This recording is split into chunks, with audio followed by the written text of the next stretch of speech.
अहिल्यानगरच्या मुकुंदनगरमध्ये 7 August रोजी महापालिका कर्मचारी धीरज परदेशी यांच्यावर झालेला हल्ला पहिल्या नजरेत ही एक मारहाणीची घटना वाटू शकते, पण या घटनेनंतर समोर आलेल्या आरोपांकडे, पोलिसांच्या कारवाईकडे आणि यापूर्वीच्या घटनांकडे एकत्रितपणे पाहिलं तर या संपूर्ण प्रकरणाभोवती अनेक गंभीर प्रश्न निर्माण होतात।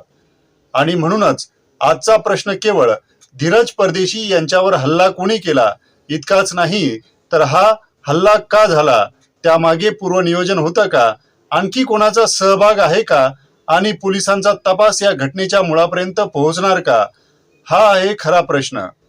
नमस्कार, मी संदीप जगताप आणि आपण पाहतात भीमप्रहार न्यूज मराठीचा स्पेशल रिपोर्ट। सुरुवात होते 7 ऑगस्ट पासून। 7 ऑगस्ट रोजी मुकुंदनगर परिसरात महापालिकेच्या पतदिव्याचे पोल टाकण्याचं काम सुरू होतं। महापालिकेचे कर्मचारी आणि कंत्राटी कर्मचारी आपलं काम करत होते।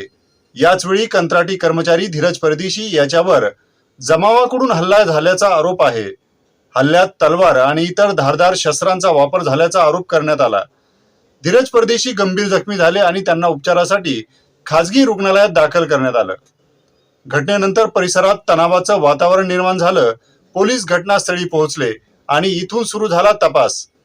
धीरज परदेशी यांच्या पत्नीने या घटनेबाबत गंभीर आरोप केले आहेत।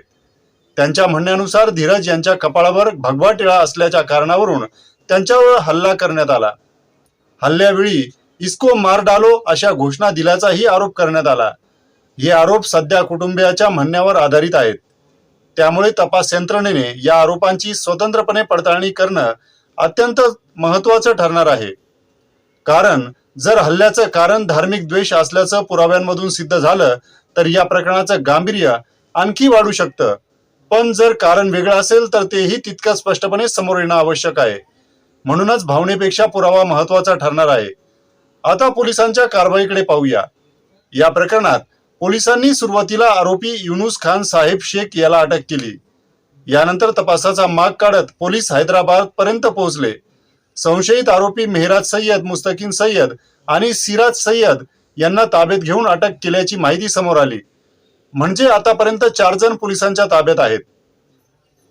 ही कारवाई महत्त्वाची आहे, पण तपासासाठी खरी कसोटी इथून सुरू होते। कारण जर 4 आरोपी अटक झाले म्हणजे तपास संपला का? नाही, उलट आता तपासाने पुढचे प्रश्न शोधायला हवेत। पहिला प्रश्न, हल्ला अचानक झाला की नियोजित होता? जर हल्ला अचानक झाला असेल तर एवढ्या गंभीर स्वरूपाची शस्त्र तिथे कशी आली? आणि जर हल्ला आधीपासून नियोजित असेल तर त्याची माहिती कोणाला होती? हल्ल्यापूर्वी आरोपी एकमेकाच्या संपर्कात होते का? मोबाईल कॉल, लोकेशन, सीसीटीव्ही आणि इतर डिजिटल पुरावे काय सांगतात? या सर्व प्रश्नांची उत्तरं तपासातून मिळू शकतात। दुसरा प्रश्न, शस्त्र कुठून आली? हल्ल्यात तलवार किंवा इतर प्राणघातक शस्त्रांचा वापर झाल्याचा आरोप आहे। मग ही शस्त्र कोण घेऊन आलं? ती आधीपासून कुठे ठेवण्यात आली होती की हल्ल्याची वेळी ती आणली गेली? या प्रश्नांची उत्तरं मिळाली तर हल्ल्याचं स्वरूप अधिक स्पष्ट होऊ शकतं। तिसरा आणि सर्वात मोठा प्रश्न, या हल्ल्यामागचा मास्टरमाइंड कोण? पोलिसांनी 4 जणांना अटक केली आहे, मात्र तपास यंत्रणेसमोर आता हा प्रश्न असणार आहे, या चौघांनी स्वतःहून हल्ला केला की त्यामागे आणखी कोणी आहे? जर कोणीतरी नियोजन केलं असेल तर तो कोण? आरोपींना कोणी एकत्र केलं? हल्ल्याला प्रवृत्त कोणी केलं? आणि या संपूर्ण घटनेत आर्थिक मदतीचा कोणताही पुरावा आहे का? हे सिद्ध करण्यासाठी पोलिसांना पुरावे गोळा करावे लागतील। या घटनेनंतर मुकुंदनगर परिसरातील यापूर्वीच्या घटनांची चर्चा सुरू झाली आहे। महापालिका कर्मचाऱ्यांशी मारहाण किंवा कामात अडथळा आणण्याच्या घटना यापूर्वीही मुकुंदनगर परिसरात झाल्याचा दावा केला जात आहे। जर पूर्वी अशा घटना घडल्या असतील तर त्यावेळी पोलिसांनी काय कारवाई केली? त्या घटनातील आरोपींवर कायदेशीर कारवाई झाली का? आणि झाली असेल तर आजची घटना पुन्हा का घडली? हा केवळ पोलिसांचा प्रश्न नाही, तर प्रशासनाच्या प्रतिबंधात्मक यंत्रणेचाही प्रश्न आहे।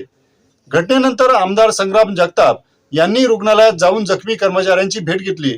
त्यानंतर त्यांनी मुकुंदनगर परिसरातील कथित समाजविघातक जिहादी प्रवृत्ती आणि आर्थिक मदतीबाबत गंभीर आरोप केले। अशा प्रवृत्तींना आर्थिक मदत कोण करतं याचा शोध घेण्यासाठी कॉम्बिंग ऑपरेशन करण्याची मागणी त्यांनी केली। आता इथेही एक महत्त्वाचा मुद्दा आहे। राजकीय आरोप आणि तपासातील तथ्य यात फरक असतो। त्यामुळे जर आर्थिक मदतीचा दावा असेल तर पोलिसांनी त्याची चौकशी करावी। पैशाचा स्रोत काय, कोणाकडून पैसा आला, कशासाठी वापरला गेला, याची पुरावे काय, हे सर्व तपासातून समोर आलं तरच आरोपांना तथ्यात्मक आधार मिळेल. पण एक महत्वाची गोष्ट, या घटनेवरून कोणत्याही संपूर्ण समाजाला दोषी ठरवणं योग्य नाही. गुन्हा करणारी व्यक्ती दोषी असेल तर तिच्यावर कायद्याने कारवाई झालीच पाहिजे.